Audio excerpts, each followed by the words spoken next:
warahmatullahi wabarakatuh. Perkenalkan, nama saya Vika Aftuliani, SEMM. Saya merupakan salah satu dosen program studi pendidikan ekonomi, Fakultas Keguruan dan Ilmu Pendidikan, Universitas Pamulang. Pada program studi pendidikan ekonomi, saya mengampu mata kuliah sesuai dengan bidang keahlian saya, diantaranya yaitu ekonomi sumber daya manusia, ekonomi kreatif dan kewirausahaan, koperasi dan UMKM.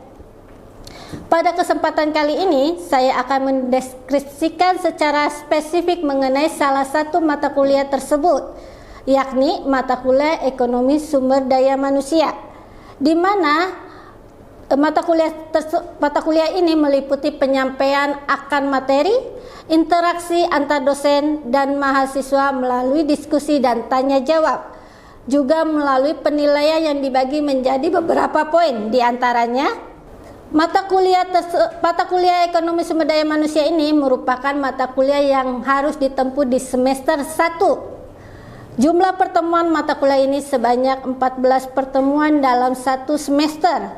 Bobot mata kuliah ini sebesar 2 SKS. Adapun pencapaian dari pembelajaran mata kuliah ekonomi sumber daya manusia, diantaranya 1. Mampu menerapkan pemikiran logis, kritis, sistematis, inovatif dalam konteks pengembangan dan implementasi ilmu pengetahuan dan teknologi. Yang kedua, mampu menunjukkan kinerja mandiri, bermutu, dan terukur.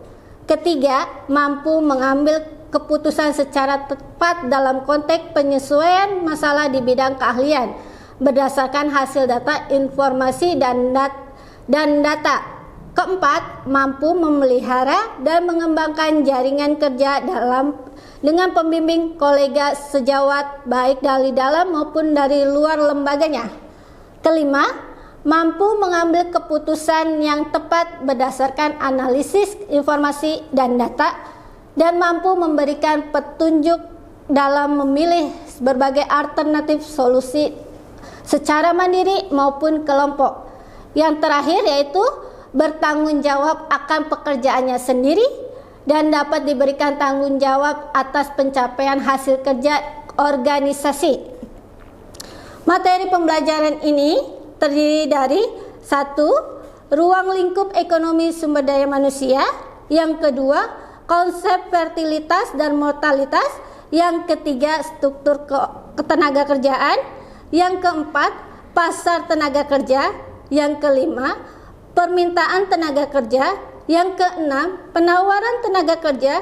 Yang ketujuh, elastisitas kesempatan kerja. Yang kedelapan, konsep dasar sumber daya manusia. Yang terakhir adalah kendala-kendala manajemen sumber daya manusia. Selanjutnya, sistem pembelajaran ini merupakan model pembelajaran yang digunakan dalam mata kuliah sumber daya manusia, yaitu perkuliahan dilaksanakan secara tatap muka atau luring. Kegiatan pembelajaran ini dilakukan sesuai jadwal yang tertera dan pada kalender akademik. Metode pembelajarannya yang digunakan dalam perkuliahan ekonomi sumber daya manusia terdiri dari 1. Model pembelajaran problem based learning. Yang kedua, metode pembelajaran ceramah. Pemilihan metode pembelajaran yang akan digunakan untuk masing-masing pertemuan sesuai dengan tujuan pembelajaran yang harus dicapai pada masing-masing pertemuan. Interaksi dengan mahasiswa antara saya dengan mahasiswa dalam proses perkuliahan ekonomi sumber daya manusia ini dilakukan secara sinkronus interaksi, yaitu secara langsung dan tatap muka. Sistem penilaiannya terdiri dari 4 komponen, diantaranya yaitu kehadiran 10%, keaktifan di kelas 20%, UTS 30%, dan UAS 40%. Untuk selanjutnya, saya akan menampilkan video pembelajaran pada mata kuliah ekonomi sumber daya manusia pertemuan 2 pada konsep fertilitas dan mortalitas. Selamat menyaksikan. Selamat siang. Siang, Bu. Gimana kabarnya hari ini? Alhamdulillah baik. Baik. Hari ini apa ada yang nggak masuk? Ada semua. Alhamdulillah kalau ada semua. Baik, sebelum kita mulai perkuliahan ini, ada baiknya kita mulai pembukaan terlebih dahulu. Baca sesuai dengan doa, baca sesuai dengan keyakinan masing-masing. Silakan ketua kelasnya, mohon dibantu. Baik, Ibu. Teman-teman, sebelum kita mulai, ada baiknya kita berdoa, dimulai. Selesai. Oke, sebelum perkuliahan kita mulai di pertemuan kedua, ada yang masih ingat tentang perkuliahan pertama kemarin? Iya, boleh. Saya Ibu. Boleh, silakan. Tentang faktor produksi. Faktor produksi itu proses di mana pelaku bisnis menciptakan barang dan jasa mulai dari mempersiapkan, membuat, dan menyediakan barang dan jasa. Faktor produksi merupakan bagian dari manajemen bisnis pada proses bisnis. Memahami bagaimana dampak faktor produksi bagi perkembangan bisnis akan memberikan kontribusi yang positif bagi pelaku bisnis. Adapun tujuan faktor produksi itu ada 4. Yang pertama menghasilkan output, yang kedua mendukung proses produksi, yang ketiga mendukung peningkatan kualitas produk dan menghasilkan keuntungan, yang terakhir kepemilikan faktor produksi. Oke, terima kasih Mbak Arfi. Baik, kita mulai ke pertemuan selanjutnya, yaitu pertemuan kedua terkait dengan konsep fertilitas dan mortalitas. Adakah yang tahu tentang materi ini sebelumnya? Belum. Oke, baik. Sebelum kita mulai, ada kalanya kita mengetahui sejarah perkembangan penduduk terlebih dahulu. Dalam perkembangan peradaban manusia dilakukan melalui 3 tahap, diantaranya manusia bertahan hidup dengan penggunaan peralatan. Dengan kata lain, bahwasanya kemampuan manusia dalam memanfaatkan alat atau benda-benda yang diciptakan dan digunakan untuk memenuhi kebutuhan dasar dan meningkatkan peluang demi kelangsungan hidup, terutama dalam situasi sulit atau darurat. Peralatan ini juga membantu manusia dalam mengatasi tantangan seperti mencari makanan. Yang kedua, membangun tempat berlindung untuk melindungi diri dari cuaca buruk dan memberikan pertolongan pertama. Yang ketiga, manusia mulai menyadari pentingnya pertanian, menetap, dengan kata lain, pemahaman bahwa cara hidup ini memberikan sumber makanan yang lebih stabil dan berkesinambungan dibandingkan dengan berburu atau meramu. Pertanian menetapkan kemungkinan manusia untuk menghasilkan makanan dalam jumlah yang lebih banyak atau lebih sedikit, serta mendorong perkembangan peradaban seperti munculnya desa, kota, dan berbagai inovasi dalam bidang sosial, budaya, dan teknologi. Yang terakhir, adanya pada pertengahan abad ke-17 Masehi, manusia memasuki masa awal industrialisasi. Nah, berikut pengertian fertilisasi atau kelahiran. Fertilisasi adalah produktivitas aktual populasi. Fertilisasi dikenal sebagai actual production performance. Fertilisasi dapat dijelaskan sebagai jumlah kelahiran hidup yang dimiliki oleh seorang wanita atau sekelompok wanita. Kelahiran dalam fertilisasi adalah jumlah kelahiran hidup yang ditunjukkan dengan adanya tanda-tanda kehidupan dan tidak bergantung pada berapa lamanya waktu bayi tersebut hidup di dunia. Fertilitatis dikelompokkan menjadi 2 kategori. Yang pertama, angka kelahiran kasar atau kita sebut sebagai merupakan angka yang menyatakan jumlah kelahiran hidup per 1000 orang pada tahun tertentu. Artinya, angka tersebut menunjukkan banyaknya kelahiran hidup dalam suatu populasi per 1000 penduduk dalam 1 tahun. Gambaran umumnya tentang kelahiran suatu wilayah yang dapat dibandingkan dengan wilayah lain. Rumusnya bisa kita lihat di sini. Jumlah kelahiran dibagi jumlah penduduk dikali dengan 1000. Contoh kasusnya, di suatu daerah tertentu terdapat 10.000 penduduk, sedangkan di daerah tersebut terdapat 150 kelahiran hidup dalam 1 tahun. Jadi 150 kelahiran dibagi dengan 10.000 dikali dengan 1000, hasilnya akan 15 kelahiran per 1000 penduduk. Yang kedua, angka kelahiran menurut kelompok usia.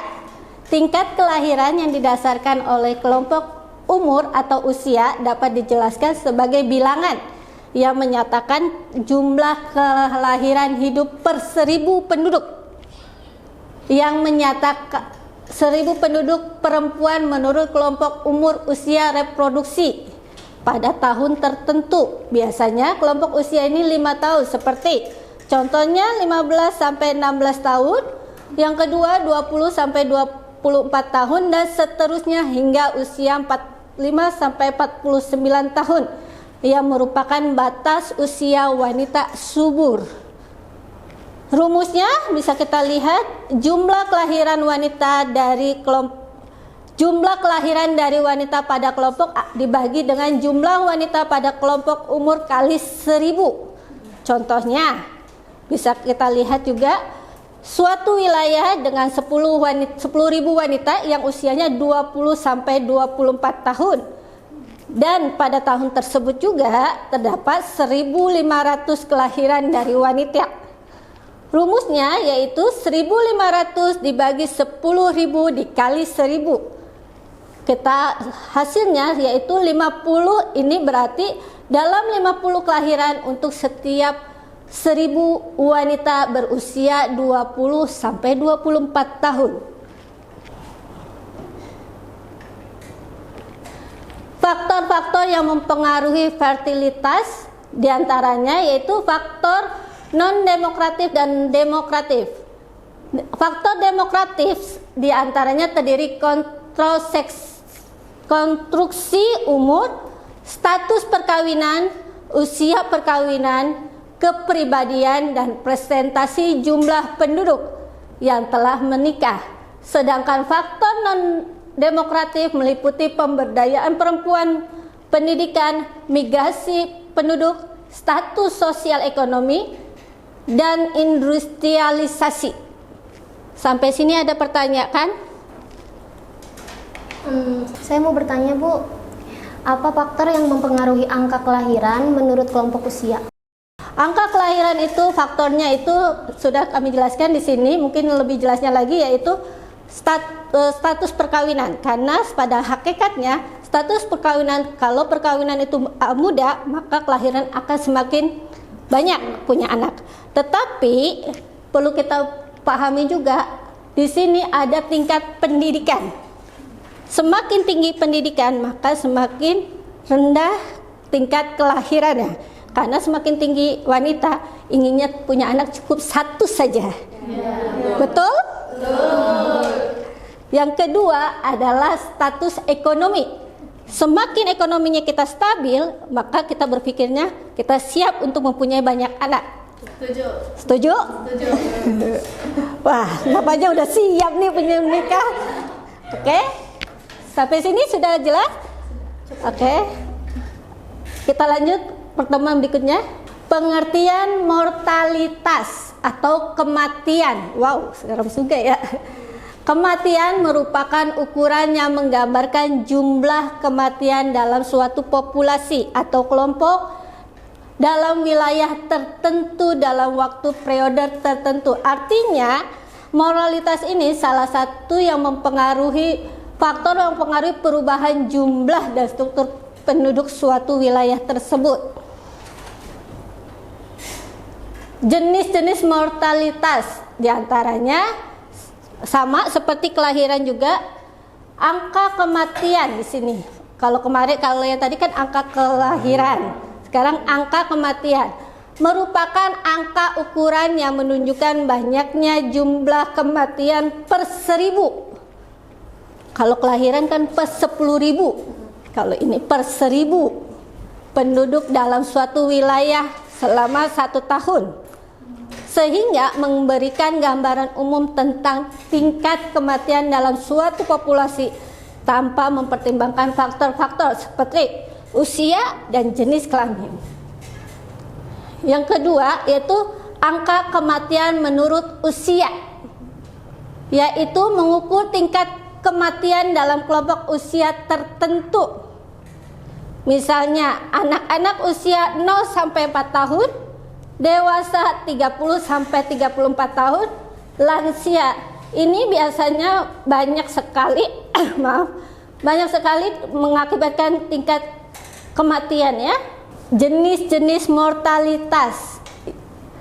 Jenis-jenisnya sama kayak tadi, ada angka kematian kasar, angka kematian menurut usia, dan yang ketiga adalah angka kematian bayi, yaitu mengukur jumlah kematian bayi usia kurang dari 1 tahun per 1000 kelahiran hidup. Dengan kata lain, angka kematian merupakan jumlah bayi yang meninggal sebelum mencapai usia 1 tahun.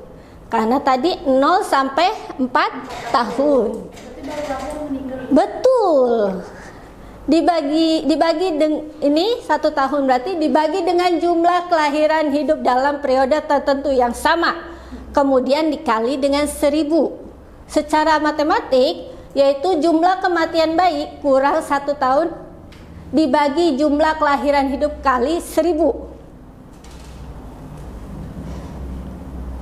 Adakah sampai sini yang mau bertanya? Oke.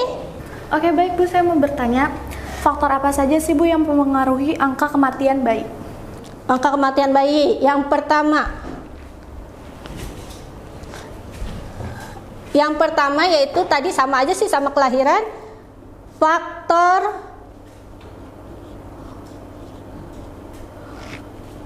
perkawinan.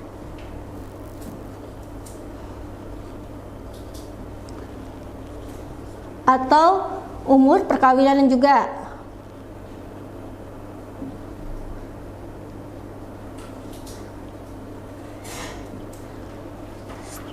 Terus tentang ekonomi,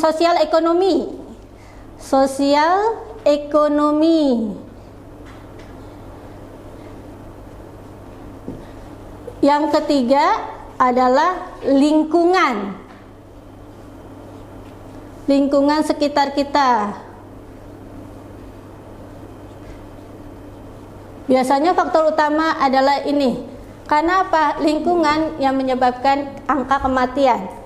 Bisa lingkungan ini terjadi karena satu, bencana alam, ya kan?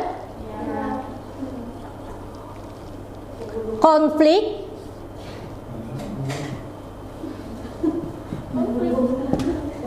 tiga, penyakitnya menular. Contohnya kayak wabah kemarin, pandemi.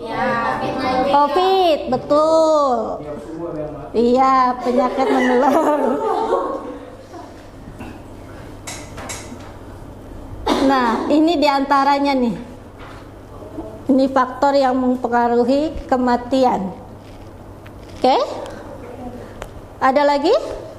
Kalau Minus? kalau jaga dagingnya mati nggak Bu? Nah, itu bisa jatuhnya bunuh diri.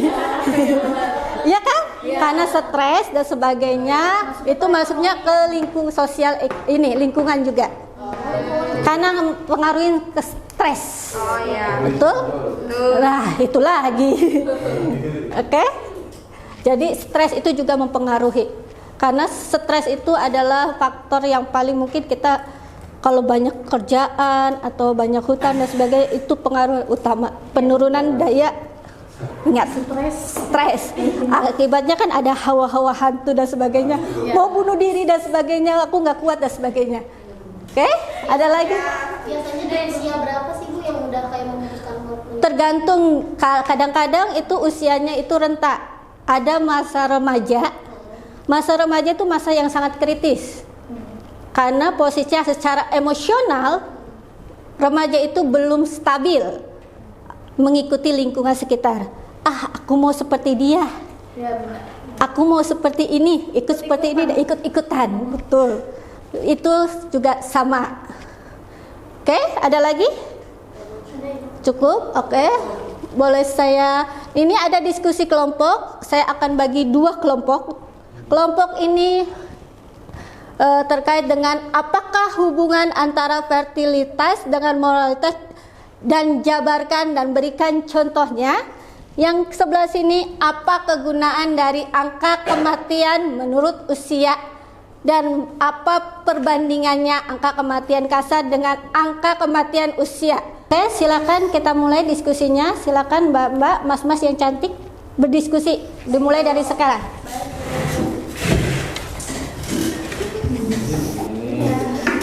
Ini nomor 2. Sekarang udah kita berdua nih.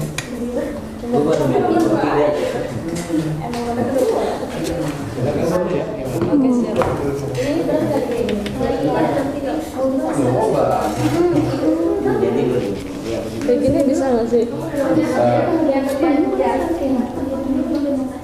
Iya. Kita tanya nanti.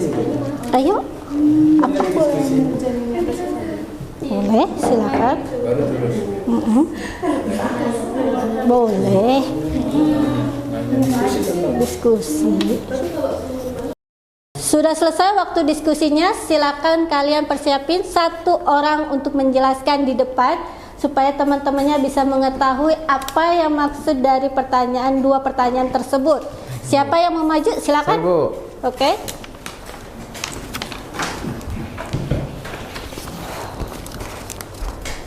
Hei.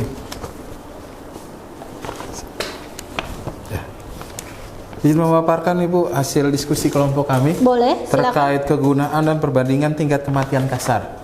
Yang pertama, kegunaan angka kematian menurut usia atau ASDR digunakan untuk membandingkan tingkat kematian antar kelompok. Membantu mengidentifikasi kelompok usia mana yang paling rentan terhadap kematian. Dan kedua, ada membandingkan tingkat kematian antara wilayah atau periode waktu. Memungkinkan perbandingan tren kematian di berbagai lokasi atau periode waktu tertentu. Yang ketiga, menganalisis pola kematian. Membantu memahami faktor-faktor yang mempengaruhi kematian pada kelompok usia tertentu seperti penyakit, kecelakaan, atau gaya hidup. Dan pembahasan yang kedua adalah perbandingan dengan tingkat kematian kasar. ASDR memberikan informasi yang lebih rinci dibandingkan tingkat kematian kasar atau crude death rate yang hanya menghitung total kematian dibagi total populasi. ASDR memungkinkan menganalisis yang lebih mendalam karena memperhitungkan perbedaan distribusi usia penduduk. Contohnya, jika ASDR untuk kelompok usia 0 sampai 4 tahun tinggi, ini bias mengindikasi masalah kesehatan anak-anak seperti gizi buruk atau akses kesehatan yang terbatas. Aplikasi ASDR digunakan dalam berbagai konteks termasuk penelitian kesehatan, perencanaan program kesehatan, dan analisis demografi, yaitu ada di dinamika kependudukan atau biasa yang dicatat di Dukcapil, Ibu. Betul. Seperti itu. Kurang lebih seperti itu. Iya, baik. Oke, sudah ada yang jelas semuanya? Sudah, Bu. Boleh kembali Baik. ke tempatnya. Terima kasih, Bu. Mas. Kelompok berikutnya, yang poin nomor 1, apakah ada hubungan antara fertilitas dan mortalitas? Jabarkan dan berikan contohnya.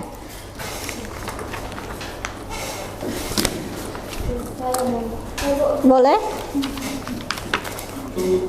Pakai itu dulu ya, pakai mic dulu.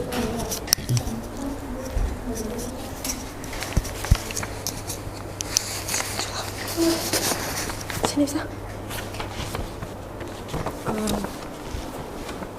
Di sini kami dari kelompok kami akan menjelaskan tentang ini hubungan antara fertilasi dengan mortalitas.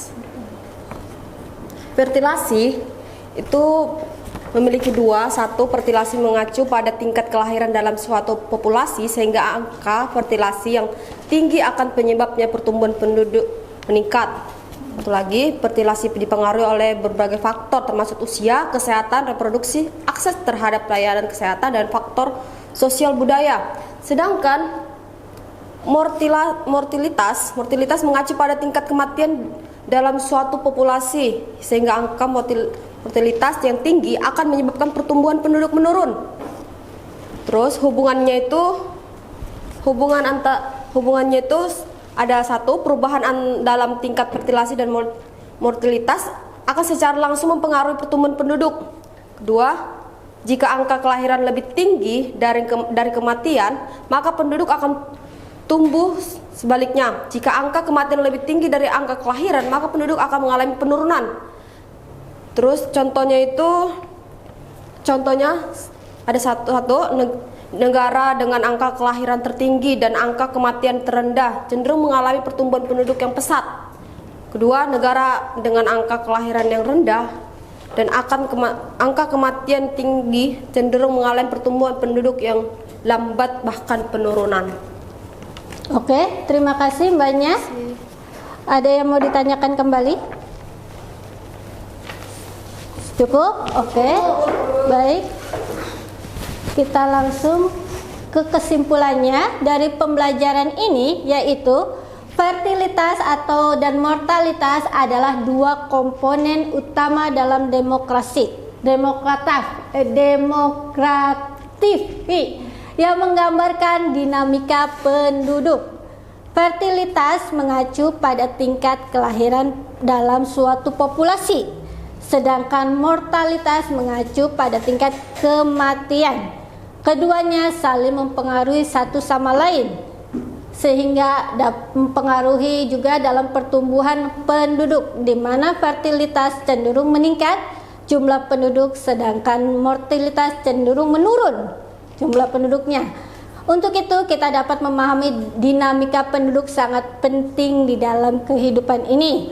Untuk perencanaan pembangunan yang efektif, data fertilitas juga dan mortalitas juga dapat digunakan untuk mengidentifikasi masalah kesehatan masyarakat dan merancang intervensi yang tepat. Informasi ini juga dapat digunakan untuk merumuskan kebijakan kependudukan yang berkelanjutan. Demikian pembelajaran ini. Selanjutnya di pertemuan berikutnya kita akan belajar tentang struktur ketenaga kerjaan. Mohon dipersiapkan materinya. Saya akhiri pertemuan ini. Terima kasih. Semoga minggu depan kalian tetap hadir semuanya, tidak ada yang izin sama sekali. Saya akhiri. Wassalamualaikum warahmatullahi wabarakatuh. Waalaikumsalam warahmatullahi wabarakatuh. Demikian deskripsi singkat dalam proses pembelajaran mata kuliah yang saya ampuh. Semoga dapat memberikan gambaran mengenai pengajaran yang saya lakukan, khususnya di mata kuliah Ekonomi Sumber Daya Manusia di program studi Pendidikan Ekonomi Fakultas Keguruan dan Ilmu Pendidikan Universitas Pamulang. Saya ucapkan terima kasih juga sebesar-besarnya kepada seluruh tim penilai dan seluruh panitia sertifikasi dosen pada tahun 2025, khususnya dari Direktorat Sumber Daya, Dirjen dan Dikti, Ristek, Kemendikbudristek Indonesia.